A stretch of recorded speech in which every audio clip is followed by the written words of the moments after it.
Welcome to Senior Beat. Today's topic will be nutrition, and today we have registered dietitian Deb Downes with us. Thanks for coming. Thank you. It's my pleasure. Oh, yay. So, Deb, explain to everyone, what is a registered dietitian versus a nutritionist? Well, a registered dietitian has to go through a 4-year program for your college degree. Then we have another 1,200 hours of internship that we need to do. Lord. So by the time we're done, we're actually considered pre-med, and Wow. then we have to pass a pretty rigorous board in order to be certified as a registered dietitian. We're also called RDNs, Registered Dietitian Nutritionists. Okay. And it takes a lot of time. It sounds like it. Where do you do that 1,200 hours at? Well, that's a good question. We do it in a hospital. First of all, we have a rigorous hospital rotation that we do. We also do WIC, Women, Infants, and Children programs, so we get community. We do school lunch programs, so we learn about that end of things for nutrition. And we work in schools. So there's a lot of exposure to all the different areas that one might end up working in? That's right. Yeah. Right, so at the end you can pretty much pick and choose which direction you want to go in. If you happen to be more clinically minded, you could end up in a hospital, or if you tend to be more community oriented. Senior Center is a perfect example of a community dietitian. Yeah, I think most people think as a registered dietitian as someone in a hospital. So when we tell them we have someone here at the Senior Center who's offering a class, they're like, wait, what? So yeah, it's good to know that you're able to do all these things. Now, your focus for many years was at L&M? No, it was at UConn Health Center. Okay, Yep. Sorry. That's okay. And that was basically, what was your area? Well, I started out working in the hospital and covering the psych floors. I covered maternity. Then I branched out and covered the step-down units, which are basically cardiac, heart disease, that kind of thing. Then I switched over to diabetes and became a specialist in diabetes. Which is really important. It's very important, especially as we age. It kind of just comes on us, so it's something to be aware of. And then also I switched from diabetes after that into oncology, and my final rotation for about 6 years was in oncology, cancer. So you have a great experience and lots of history, and I do. Vast. And I've done, in the midst of all of those, you have the weight loss, you have the just general nutrition. So I guess my experience, you could say, covers the whole gamut of everything. Yeah, definitely. So, generally speaking, what is a registered dietitian able to help somebody with if it's outside of a hospital? Well, for example, if you do have diabetes, we can meet with you and give you meal plans, help you to control your blood sugars, tell you what to eat, what not to eat. Generally with diabetes, this is kind of a surprise to a lot of people, is basically all foods are part of a meal plan. It's just how do you do it. Right.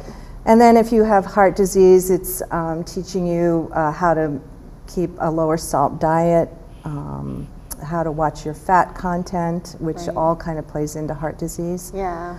And then as far as oncology is concerned, a lot of people either lose weight during treatment or they gain weight during treatment. So a dietitian is very important in that, especially when they have to gain weight if they're losing weight during. It sounds really based on the particular person, not so much the particular health concern. Right. Because each person could take on this health condition differently. Is that a lot of time on your end? It is a very lot of time on our end. Generally, when you have an appointment with a patient or somebody that you're just seeing, you have to prepare for that. So we have to know what medications you're on. We have to know what your past medical history is.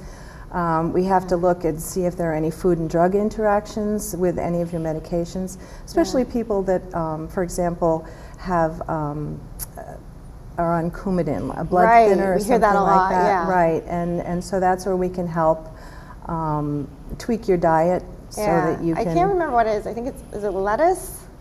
Well, green leafies is what we call them. Yeah, that somebody on Coumadin can't have green leafies, and you'd think that having green leafy salad would be healthy, but well, it actually is, and what we usually recommend is if you're going to eat green leafies, it's not that you can't have them, but you have to do them in a way that you're consistent.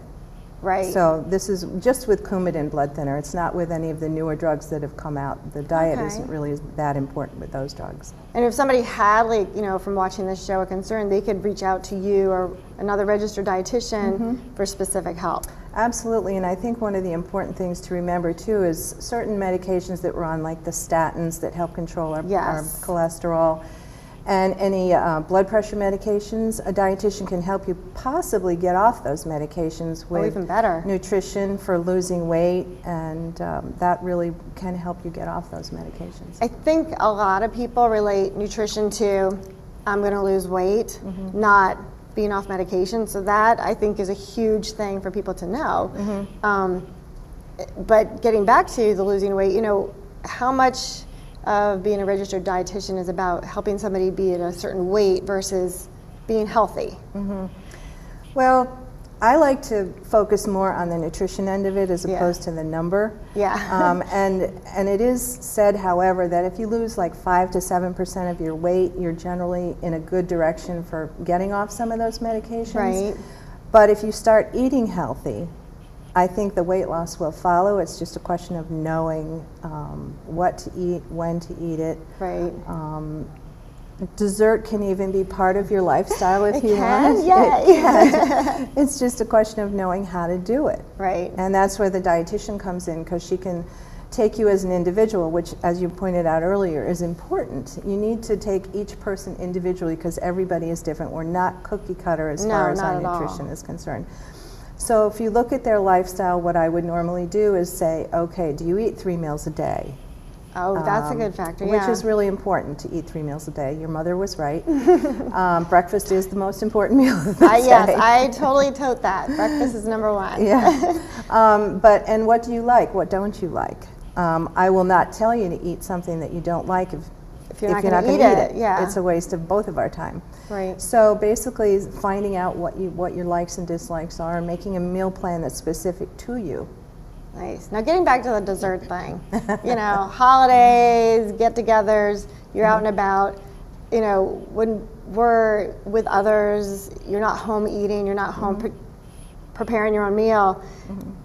How hard is it for somebody to still kind of stay on task with what the registered dietitian may have told them? Well, I don't think it's ever really easy, but I think it depends on how motivated you are, and the dessert can come in very easily when you're out. What you do is you watch your portion sizes in your meals. There are a lot of different tips that I would give. One that I always liked was to ask for your takeaway container at the beginning of the meal, and taking half of your entree. If you really go to the restaurant because you like the cannolis, then make sure you get the cannoli. Get the cannoli. Make your dinner portion a lot smaller. Maybe have a salad instead of the whole pasta and whatever, and then have your cannoli, because you're lunch the next day. And you have lunch the next day, so you've saved money as well. I like that thinking. Okay, I like that a lot. Now we've kind of touched on how registered dietitian can help with somebody medical and stuff. And that nutrition isn't just about weight loss, but being healthy. How do you had a class with us this past session? Yes, I did. And you had, I think, 8 different ladies in there. And you met with each one of them, and you talked to each one of them, but you also had the class. How were you able to help all of them in a group setting? Well, in this particular class, it was a little bit different because I tried to cover a lot of information over an 8-week period of time. And as the weeks progressed, I got to know them a little bit better, and they got to know me. And so they were a little more apt to share medications, for example. One of our classes was just that. It was on food and drug interactions, and they all gave me their medications. I took them home, I looked at them, and came up with, well, maybe you shouldn't be doing this, or yes, this is fine. We also did a class on vitamins and minerals and what are they taking, what should they be taking. Right. And I think they found that very helpful as well. I think a lot of us see a lot of commercials, a lot of advertisements in magazines, whatever, for all these things that are supposed to make us feel so much better, you know, whether it be fish oil or, you know, have an Ensure, you know, like, so I find it really empowering that you were giving them this information and knowing that you don't need this. What's something that's surprising, you know, as far as over-the-counter medication or supplements maybe? Well, I think, first of all, are they really necessary? Right. I think that's the biggest thing. Why are you taking it? A lot of people will take echinacea for colds or ginkgo biloba for memory or, you know, those kind of things. But there can be side effects and there can be interactions with your medication. So I think, first of all, telling your doctor if you're taking any of those is really important. Right. Because they can enhance some of the medications you're taking. For example, something like an omega-3 fish oil has anticoagulant properties, which means that it's another kind of form of blood thinner kind of. Right. And so if you're taking a lot of that with a lot of Coumadin or something else, you're just hiking that right up. Yeah, and if you're going in for surgery, you know, normally they would tell you to stop the Coumadin. Right. But if they didn't know you were on the fish oil, and taking mega doses of it, I mean, so it's really important to tell your doctor what other forms of supplements you're taking, and vitamins as well. Yeah. Okay, good to know. With all this, what are some of the goals you would like to see happening with the Senior Center and nutrition? Like, well, I think nutrition is huge, and it's I not agree. just because I'm a registered dietitian. I agree. But it can affect so many aspects of our lives. Definitely. It can affect our bones if we don't get enough calcium. It can affect our heart. You know, so I think getting the message out to our community about that kind of stuff. So classes that I would like to see happen, or maybe individual classes on food and drug interactions. More cooking demonstrations to teach people maybe how to lighten up their recipes. Right. And also supermarket tours. Oh, which yes, I also that was did, fantastic. which I did in our class. We went over to Big Y locally. And I think the people that came were really surprised at how much they learned. Now, explain what you did when you went there. I mean, most people are probably like, oh, she probably took them through the produce section and said, here. But what did you do in the other aisles? Well, we talked about the bakery. We went into the bakery and we talked about you know, things that you should avoid and things that are good. We went into the bread aisle to talk about fiber, which is very important. Very. And we looked at the different kinds of fat content of meats in the meat department. So, for example, ground turkey versus ground beef. What are the differences? Ground turkey is better. Yes. And we went into the aisles to talk about salt content, because normally in the aisles in the middle of the supermarket, you have the prepared foods, the macaroni and cheese packages, the rice-a-ronis, even canned vegetables, which are not bad overall, but they do have salt in them, so you'd have to rinse them out, that kind of thing. In the dessert aisle, not the dessert aisle, the frozen dessert, that area, the ice cream, you know, what's better for you. Yeah. So we talked about that.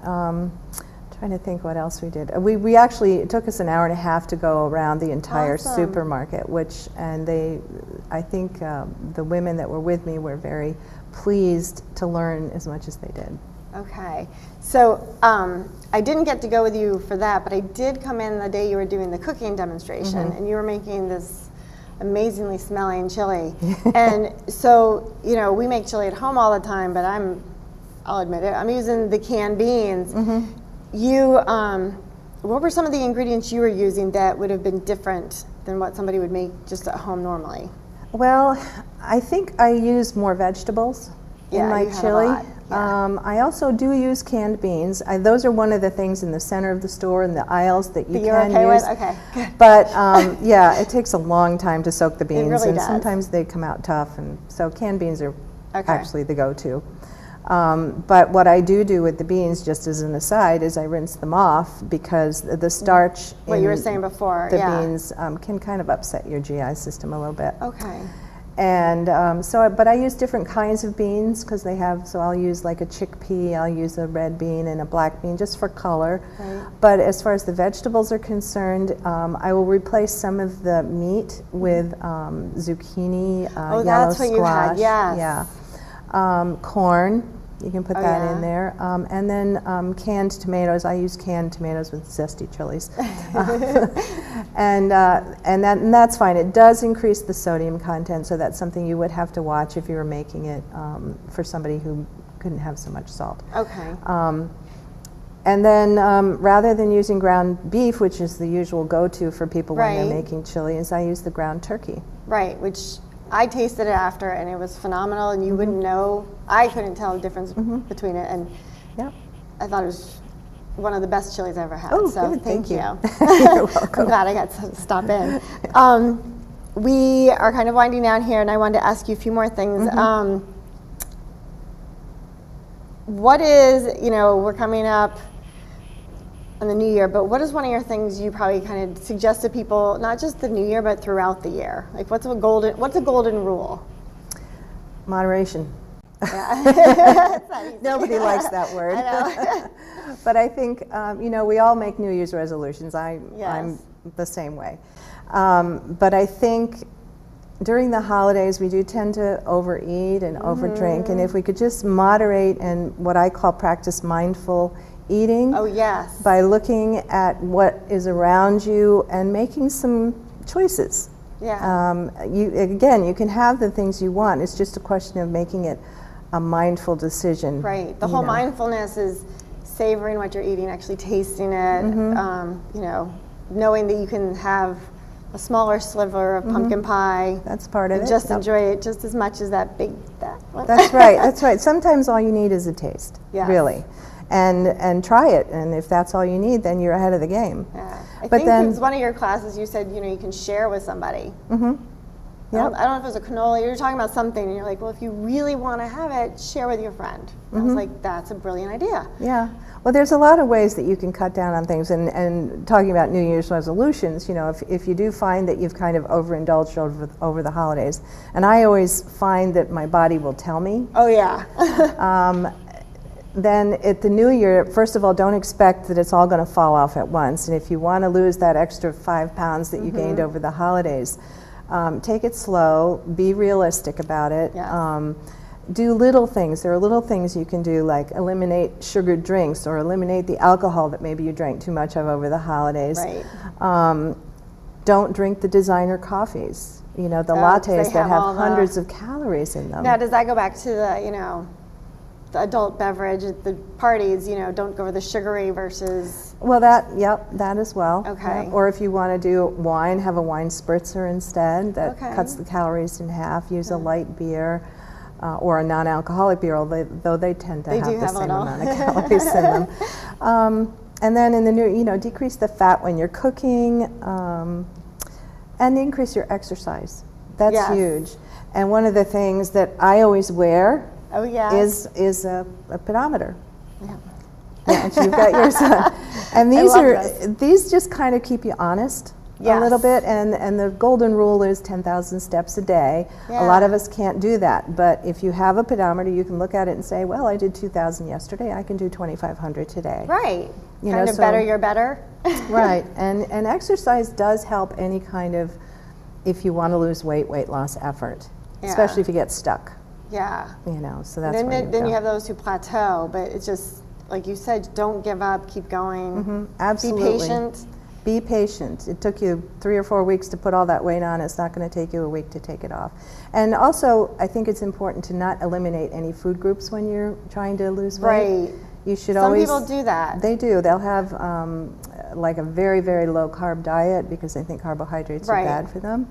But they're not, and we all need... They're bad for the rest of us because those people get moody. Well, carbohydrates include fruit. Yes. And they include your whole grains. So you need those. Yeah, and certain fats, we have the good fats, which are your olive oils and things, and those are good for you. Your body needs fat in order to process certain vitamins, so you can't just say, I'm not eating any fat. Right, you need those. You need to figure out the good ones, and that's why you come to my class. Yes, definitely. Well, we only have a couple minutes left, but So we've mentioned it a few times. You do run a class at our center, Groton Senior Center. It's a nutrition class. It was 8 weeks. You kind of ran the gamut. You give individualized attention, but you also do, a cooking demonstration. You do the grocery store, shopping, which I think is amazing.